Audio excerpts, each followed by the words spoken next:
Olá pessoal, estamos de volta em Joaquim Egídio e hoje estamos com um sedã, o BMW Série 3, na sua versão top, é o M Sport, então é o 320 M Sport. E para você identificar que é essa versão M, praticamente o que a gente tem de diferente? O M aqui no paralama dianteiro, as rodas também são específicas do modelo e o para-choque dianteiro ele é também específico dessa série M Sport. A parte de farol, você tem aqui nessa parte inferior as luzes de rodagem diurna, ele é um farol em LED, né? A grade tradicional da marca BMW e ela tem ainda o sistema ativo, ou seja, ela quando precisa ela abre, quando não precisa fica fechada, melhorando a sua aerodinâmica. Ou seja, é um carro bem bacana, é um carro que a gente esquece, né, que ele é produzido no Brasil, lá na fábrica em Santa Catarina, e ele está sendo vendido aqui no Brasil nesse momento por R$ 299.950 nesta versão de top. A versão de entrada, que é a versão GP, é R$ 267.950. Na sua silhueta lateral, ela tem aquela característica que a gente já conhece bastante do Série 3. Essa é a sétima geração, praticamente desde a primeira geração você vê isso. Esse capô bem longo, a cabine bem recuada, são 2,85 m de entre-eixos, 4,70 m de comprimento total. Essa característica aqui dessa terceira janelinha traseira também é bem característico da BMW. Aqui na traseira, as lanternas bem envolventes, em LED. A abertura do porta-mala tem o sistema mãos livres, né? Abertura elétrica. O que penaliza um pouco é o tamanho do porta-mala. Se você pensar num sedã médio, normalmente você encontra porta-malas grandes. Esse aqui são apenas 365 litros. E por que isso? Porque a BMW resolveu colocar um step aqui dentro, ou seja, ele não tem aquela caixa de step normal que a gente vê em outros carros, né? Mesmo porque tem o diferencial e tudo mais. Apesar deles ser pneus ram flat, eles têm um mini step aqui dentro. Nessa versão M Sport, a roda é de 19 polegadas e o pneu traseiro é 255/35/19 e o dianteiro 225/40/19. Até por ser tração traseira, eles acabam optando por ter um pneu um pouco mais largo. O motor é um 2 litros turbo carregado, ele está montado longitudinalmente aqui no capô. Ele entrega 184 cavalos a 5.000 RPM e 30,6 kgfm de torque já a 1.350 RPM, o que é muito bom para a dirigibilidade normal do veículo, né? Ele é um motor flex, né? Então a gente pode ver aqui, vamos tirar com injeção direta, tirando essa capa aqui, a gente já enxerga alguns detalhes a mais. É duplo comando de válvulas, variável na admissão e no escapamento. A gente vê aqui os 4 cilindros, né, as 4 bobinas aqui de ignição. É um conjunto bem moderno, bem bacana. A parte de admissão de ar, essa caixa aqui, ela é basicamente um ressonador para melhorar o nível de ruído interno, ou seja, ele tem bastante detalhes de engenharia estudados aqui nesse motor. Acoplado a esse motor, através de um conversor de torque, está o também moderno câmbio ZF automático de 8 marchas. Enquanto muitos veículos turbo, o interresfriador vai colocado nessa posição aqui, porque ele faz a troca de calor ar versus ar, nesse motor aqui, como outros que nós já vimos também, o interresfriador está aqui, né? Então você vê que a mangueira sai do turbo, vem direto para cá, e esse interresfriador ele é ar-água, ou seja, a água de resfriamento, de arrefecimento do motor que faz a diminuição de temperatura do ar de admissão. Cada fabricante decide qual que é a melhor solução para cada projeto. Depende dos objetivos que eles têm, de consumo, dirigibilidade e desempenho. Fazendo aquela avaliação tradicional do AE, do banco traseiro, a gente já vê aqui, ele é muito bem vedado para a parte de ruído de vento, a gente não notou nenhum desconforto. O banco dianteiro está ajustado para a minha posição, 1,81 m de altura, né? Então a gente vê, sobra um bom espaço para o joelho, espaço suficiente para os pés. O desenho de todos os painéis de porta é bem bonito. Esse interior deste veículo, que é o chamado interior terracota, é bem bacana. Tem o inconveniente para mim, para o meu gosto, do teto escuro, mas como tem o teto solar, acaba dando uma boa claridade aqui dentro. O túnel central aqui, ele prejudica a acomodação do terceiro passageiro aqui no centro, né? Mas tem a vantagem do ar-condicionado com saída e a terceira zona para a traseira. Os dois USB já é do tipo USB-C, apoio de braço, com porta-copos, garrafas. Tem também essa abertura central aqui, ou seja, o banco ele tem dividido a configuração, né?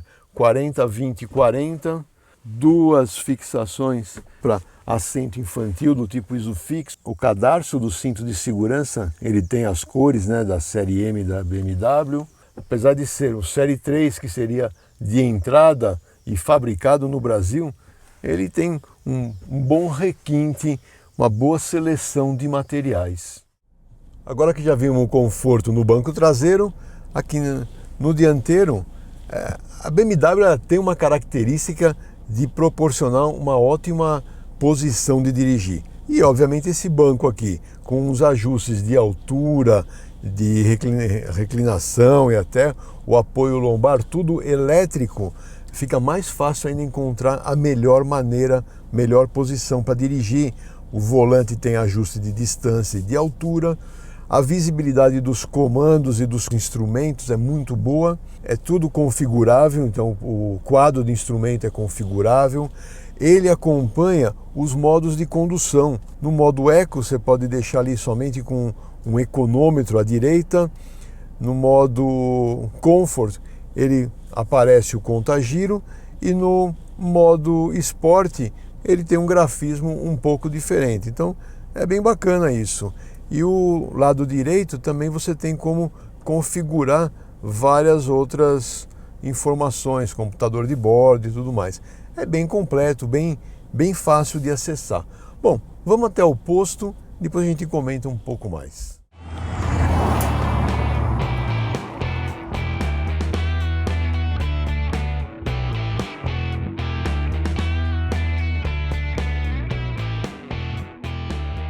Bom, estamos aqui no posto Cadar em Souzas para fazer aquela avaliação por baixo, né?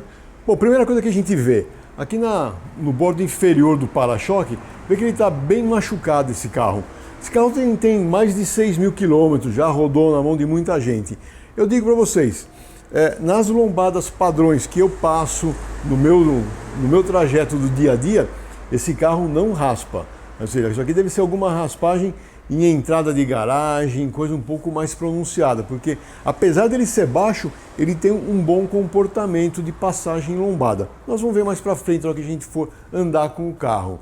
Então a gente vê que a parte inferior é toda fechada em plástico ou esse material polímero aqui, justamente para melhorar o fluxo de ar por baixo do veículo, né? Aqui a gente vê essa saída aqui, mesma coisa. É tudo para direcionar melhor o ar, ou seja, fazer com que o ar aqui, ele abra, né? É mais um vórtex aqui, para fazer o ar abrir aqui e não incidir tanto no pneu. A suspensão dianteira, ela está ancorada num subchassis e ela é o McPherson, tá? Com a seguinte diferença. Na parte inferior, o triângulo, ele é formado por dois braços, esse braço mais acima e esse mais abaixo, com dois articuladores. Isso é uma característica de carros de performance, de alto desempenho, que tem tração traseira também, né? Então é uma característica bem comum que a gente vê nos carros. E todos esses braços aqui são todos em alumínio, fazendo com que diminui a massa não suspensa, que é aquela massa que está, vamos falar assim, para fora do veículo aqui, né, da bucha do braço para fora, é a chamada massa não suspensa, que melhora para você fazer toda a calibração de suspensão. Na parte central e traseira, a gente vê aqui, né, o cardan, ele vem correndo ao longo do túnel acima do escapamento. Tá aí a explicação por que aquele túnel é tão pronunciado e tão alto por dentro do veículo, até chegar aqui no eixo traseiro, que também está acomodado sobre um subchassis, onde está o diferencial, as duas semi-árvores, né? Barra anti-rolagem, tanto na frente quanto atrás, molas helicoidais e amortecedor pressurizado. Um detalhe interessante que a gente nota é essa massa, que é uma peça de borracha fixada aqui no escapamento. Isso é para tirar alguma ressonância que essa peça teria e que estaria levando ruído para dentro do veículo. Então se usa esse tipo de peça para quebrar essa ressonância. A suspensão é de multibraço, então tive aqui o braço inferior. Nesse caso são todos em chapa estampado, tá? Não tem nenhum braço em alumínio. Os freios são a disco tanto na dianteira quanto na traseira, ambos discos ventilados, né? Então, e aqui atrás a gente tem o quê? O abafador fechando, fazendo aquele esquema de evitar o ar entrando por trás do para-choque, e duas saídas de escapamento funcionais, dando bastante impressão, aquele visual esportivo para o veículo. Então, muito bacana. Vamos dar uma volta agora para conhecer mais. Estamos de volta aqui em Joaquim Egídio. Essa lombada nova que fizeram aqui, às vezes dá a impressão que ela vai bater forte à frente do carro. Você vê que não bate não. Então aquilo que nós já vimos no posto confirma aqui nessa lombada enorme que colocaram em Joaquim Egídio. E aqui entrando no paralelepípedo, eu gosto de ver aquela parte de aspereza primeiro. A aspereza em si, ela é boa, ela não incomoda tanto. O que incomoda um pouco é que a suspensão ela tem uma calibração mais presa. Então, para esse tipo de piso aqui, você acaba ficando mais saltitante, digamos assim, aqui dentro do carro. Então, você tem que gostar um pouco para ter esse tipo de carro com esse tipo de suspensão. Aqui nessa outra lombada aqui também já é uma lombada conhecida nossa. O carro passa bem, que ele não embica muito à frente. Mas entrando agora aqui nessa parte de piso irregular, todo remendado, a gente percebe, né, a parte de absorção de impactos, que é mais causado pelo pneu, ela é boa. Já a parte de movimentação da suspensão, você percebe que ela é bem presa. Ela fica um pouco desconfortável para essa situação de piso, mas a hora que você pega uma rodovia com o piso mais liso e você tem aquelas emendas de ponte, onde tem aquela ondulação maior, essa situação mais presa da suspensão deixa o carro mais firme. Então ele fica mais gostoso, mais confortável e mais estável também nessa condição. A parte de direção, ela tem um esforço um pouco mais pesado em alta velocidade. A hora que a gente muda para o modo esporte, esse peso aumenta um pouco, né? Mas a resposta e a precisão, elas continuam iguais, né? É bem preciso, eu gostei bastante do sistema. Lembrando que ela é uma direção elétrica, né? Com assistência elétrica, e nesse caso do BMW 320, o motor ele não fica aqui na árvore de direção, e sim ele fica diretamente na caixa de direção. É um sistema chamado de duplo pinhão, ou seja, tem o pinhão da árvore e tem esse outro pinhão do motor. Com relação ao desempenho do motor, não é aquele motor que encanta, né? 184 cavalos, esses 30,6 kgfm de torque. Então não é um carro super esportivo, mas ele tem uma resposta boa, né? E a hora que a gente comuta aqui entre o modo esporte, o conforto e o eco, a gente percebe o quê? Mais suavidade na parte de resposta de acelerador. A troca de marcha também acontece em rotações mais altas ou mais baixas, dependendo da maneira que você selecionou aqui e da maneira como está sendo conduzido o carro. Então, são várias pequenas mudanças que deixam o carro mais confortável para dirigir. Eu, nessa semana que estou usando o carro, percebi que para andar em cidade, trânsito, anda, para, tudo mais, o modo Eco Pro, o carro fica mais dócil, fica mais gostoso para você arrancar no semáforo e faz aquele anda e para normal. Quando você cai na estrada, o modo Comfort dá uma boa dirigibilidade. E lógico, se você está querendo buscar um pouco mais de desempenho, então vai para o modo esporte, aí com a mesma porcentagem de aceleração no pedal, você já percebe que o carro fica mais esperto, mais alegre de ser conduzido, né?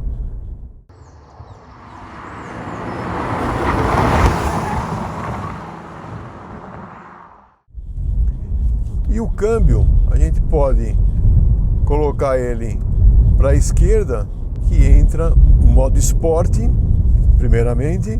Então ele modifica as velocidades e rotações de troca de marcha, fica muito mais responsivo.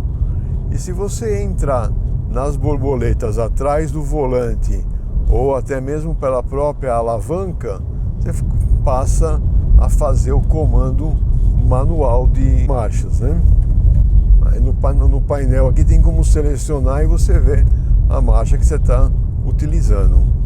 No caso da BMW, ela tem aquela configuração de sobe marcha para trás, né? E reduz marcha para frente. Ainda que nesse painel à direita, no quadro de instrumento, tem aqui os dois mostradores que mostram potência e torque que está sendo exigido do motor, né? Então é um detalhe a mais que também pode ser selecionado na central multimídia. Aqui na central multimídia coloquei aqui os 4 instrumentos, indicadores de desempenho, né? Que mostra a pressão do turbo, temperatura do óleo, torque e potência do motor, e ao centro a aceleração. Na hora que a gente faz uma frenagem, a gente vai ver lá a desaceleração. E na hora que a gente acelera, vê a aceleração, e ao fazer as curvas, nós vamos ver a aceleração lateral. Aproveitando que nós estamos chegando perto daquela subida na Estrada das Cabras, nós vamos fazer aquela arrancada. Não é um teste de desempenho, mas vamos medir o nível de ruído nessa arrancada aqui. Então vamos preparar nossos instrumentos aqui. Para medição de ruído interno, eu adaptei esse suporte de celular posicionado aqui. Eu vou fazer a aceleração sem narrar, porque senão a minha voz vai acabar interferindo no registro todo de ruído. E vamos ver. Então, estou aqui, modo esporte ativado, controle de tração também ativado no modo esporte. A hora que eu pressionar o pedal do acelerador, vai ativar o Launch Control e nós vamos fazer a aceleração aqui nessa subida.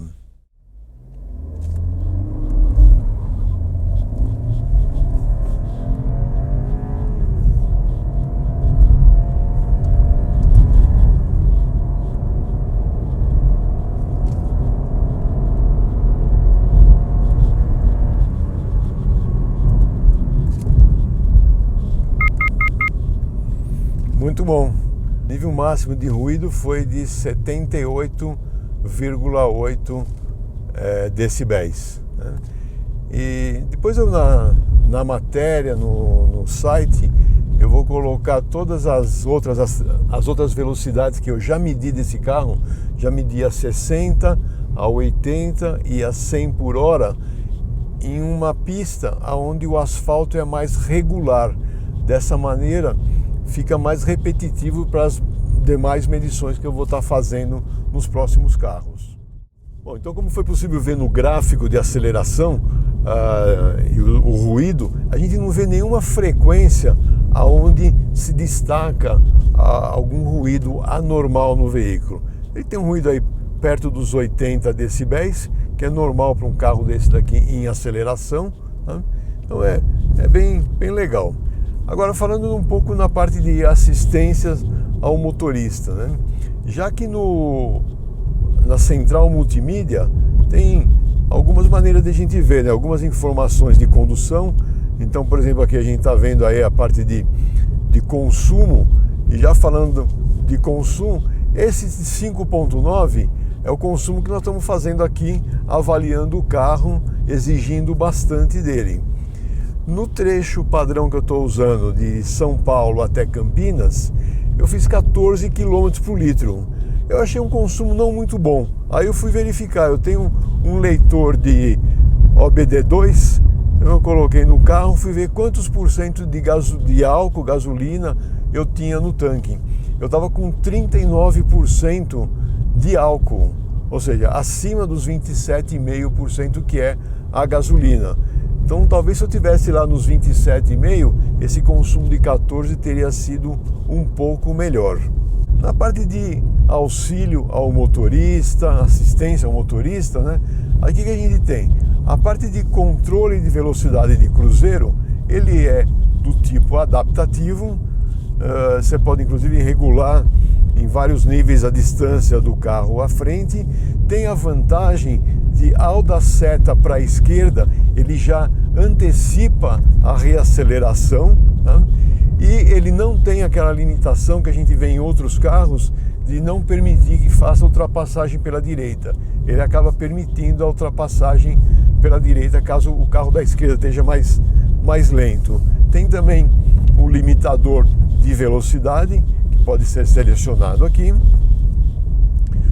O auxílio de ponto cego no retrovisores externos, ele também existe. A parte de detecção de obstáculos à frente, ou se você está muito perto de um veículo à frente, isso também vai ser indicado aqui no quadro de instrumentos. E ele faz aquele, dentro do controle de velocidade de cruzeiro adaptativo, veja, se você está num trânsito de cidade e ajustou para 60 por hora, o carro da frente vai diminuindo até parar, ele faz também a parada do carro autonomamente. Então é um sistema de segurança. Associado ao bom sistema de direção, boa centragem, boa empunhadura no volante, tem também o sistema de permanência em faixa, que ele lê as faixas da estrada e te mantém dentro das faixas e te dá um alerta caso você comece a comer faixa. O que eu achei bacana é que ele é ajustável em 3 níveis, ou seja, você pode ajustar o quanto você quer permitir de intrusão desse sistema, se ele é tardio ou antecipado. Então isso é legal. Então, se você deixa ele antecipado, o volante até vamos falar assim, fica duro para você comer faixa ou mudar de faixa sem dar a seta. É bem bacana essa possibilidade de ajustes que o BMW 320 M Sport proporciona. Gostei bastante. Bom, como deu para perceber, esse carro fabricado no Brasil é uma opção bacana para quem gosta de um sedã com uma característica um pouco mais esportiva, não com uma pegada tão forte de motor. Se bem que a gente vê por aí muita gente fazendo aqueles estágio 1, estágio 2 de preparação desses motores, coisa que eu já escrevi uma matéria no AE sobre isso. Eu não recomendo, eu não gosto, porque às vezes você melhora o desempenho, mas você esquece do resto do carro. O freio não vai estar dimensionado para essa potência adicional. Então é uma questão de muita consciência e muito juízo ao fazer essas modificações. Mas ele é um carro que permite uma série de outras modificações que tem disponível aí no mercado global dessa parte de preparações, né? Para um track day. É um carro bem gostoso. Eu espero que vocês tenham gostado de mais esse vídeo. Obrigado pela sua audiência. Siga nossos canais aí de redes sociais. Grande abraço e até a próxima.